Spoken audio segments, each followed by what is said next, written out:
Mr. O'Connor. What is your real name? Malcolm X. Is that your legal name? As far as I'm concerned, it's my legal name. Have you been to court to establish that I didn't have to go to court to be called Murphy or Jones or Smith. Excuse me for answering you this way. That's all right. If a Chinese person were to say his name was Patrick Murphy, you would look at him like he's insane, because Murphy is an Irish name, a European name, or the name that has a Caucasian or white background. And a yellow person, Chinese is a yellow man, and he has nothing to do or no connection whatsoever with the name Murphy. And if it doesn't look proper for a person who is yellow or Chinese to be walking around named Murphy or Jones or Johnson or Bunch or Powell, I think it would be just as improper for a black person or the so-called Negro in this country, as we're taught by the Honorable Elijah Muhammad to walk around with these names. And therefore he teaches us that during slavery, the same slave master who owned us put his last name on us to denote that we were his property. So that when you see a Negro today who's named Johnson, if you go back in his history, you'll find that he was once his grandfather, or one of his forefathers was owned by a white man who was named Johnson. His name is Bunch. His grandfather was owned by a white man that was named Bunch. Would you mind telling me what your father's last name was? My father didn't know his last name. My father got his last name from his grandfather, and his grandfather got it from his grandfather, who got it from the slave master. The real names of our people were destroyed during slavery. Was there any line, any point in the genealogy of your family when you did have to use the last name, and if so, what was it? The last name of my forefathers was taken from them when they were brought to America and made slaves. And then the name of the slave master was given, which we refuse. We reject that name today. You mean you won't even tell me what your father's supposed last name was or gifted last name was? I never acknowledge it whatsoever. Let me ask you about the status of Elijah Muhammad. First of all, is he ill? I spoke to him today. He is in better health than he has been. He's suffering from asthmatic bronchitis. Is that why he didn't attend your rally on last Tuesday? Yeah, the only reason that he didn't attend was his ill condition, and the weather here, especially on that particular day, was of such nature that it would have been almost insane for him to come.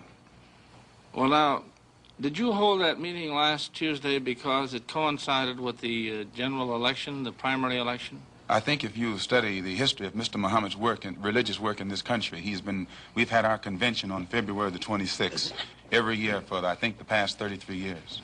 Well, now, while you don't care to discuss your former name or the name that the slave master gave to your antecedents, it is a matter of record that Muhammad's last name was Poole, Elijah Poole. No, that's the name that his slave master gave to his grandfather or great-grandfather, but that's not his name. Well, his mother and father thought when they called him Elijah Poole that was his name. They didn't know any better. Well, if they didn't know any better or not, they thought that was his name. Yes, sir, but, sir... Well, what I'm trying to find out is when did he cease to be Elijah Poole and get to be Elijah Muhammad? In 1931, I think it was, in Detroit, he was taught the true history of our people and made aware at that time that he was wearing an English name, and by not being an Englishman, he looked out of place.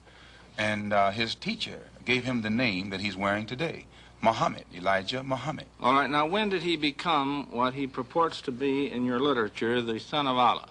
I've never heard the Honorable Elijah Muhammad referred to as the son of Allah. The prophet of Allah. Okay. I've never heard him referred to as the prophet of Allah. What do you refer to him Messenger of Allah. All right, the messenger of Allah, and I appreciate the correction. Yes, he says that a prophet is somebody who predicts the future, and he's not predicting the future, whereas a messenger is someone who carries a message that has been given to him by one who authors that message. Well, now, who gave him the message, and to whom is it supposed to be delivered? Master W.F. Muhammad, the one who taught him, is the author of the message.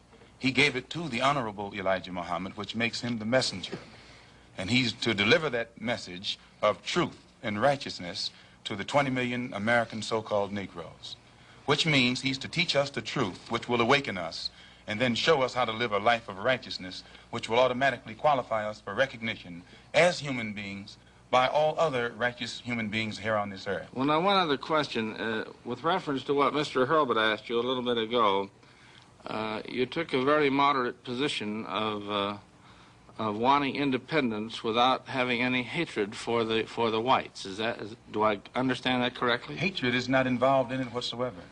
Well, I recall in a recent plane crash, I mean 2 or 3 years ago, or less than that, a charter flight on Air France in which a group of people from Atlanta, Georgia, were, as they say in the business, as they took off from Orly Field. And you were quoted at that time as expressing great gratification that this tragedy had occurred. Do you recall that? I recall it. What did you say? Do you remember? The press misinterpreted it and misrepresented it. What did you say? They said that it was made at a Muslim meeting. It wasn't. It was made at a rally of Negroes, Baptist, Methodist, Catholic, and otherwise in Los Angeles, who were rallying to protest the brutal shooting of 7 unarmed Negroes and what did you by say? heavily armed white policemen in the city of Los Angeles. And because we are a people who have been taught by the Honorable Elijah Muhammad to never carry weapons of any kind, but to get on God's side and rely on God to fight our battles for us, at the time that these brothers were shot down so brutally, I pointed out at the funeral of the brother who died that God would step in and take a hand in giving us some form of justice for the brutal killing of our brother. And when the plane crashed in France, I pointed out to the crowd at this rally that this was an act of God showing his wrath or complete resentment over the brutal form of injustice that had been inflicted upon our poor unarmed brothers. Were you saying that, or do you believe that?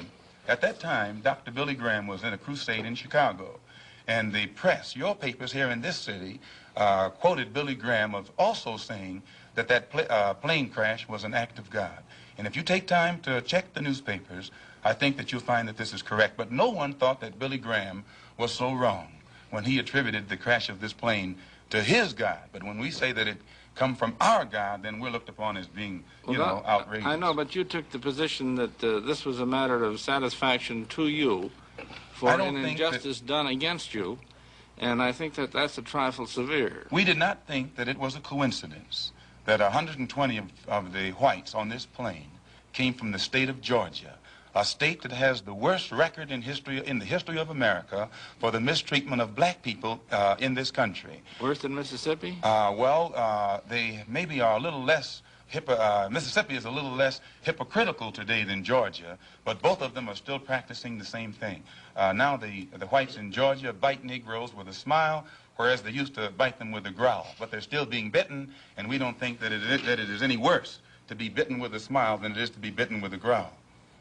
Mr. Calvert. While we're on the subject of Mississippi, what is your organization's position of what happened in Mississippi in the past 6 months? Such as what? Such as the James Meredith incident and the enrollment of him in the university. Well, the Honorable Elijah Muhammad wants justice for every one of the 20 million so-called Negroes. And to just take one Negro and stick him in college with the aid of 15,000 troops and at a cost of $6,000 is a disgrace. It's a waste of taxpayers' money. It's a farce. It's hypocrisy.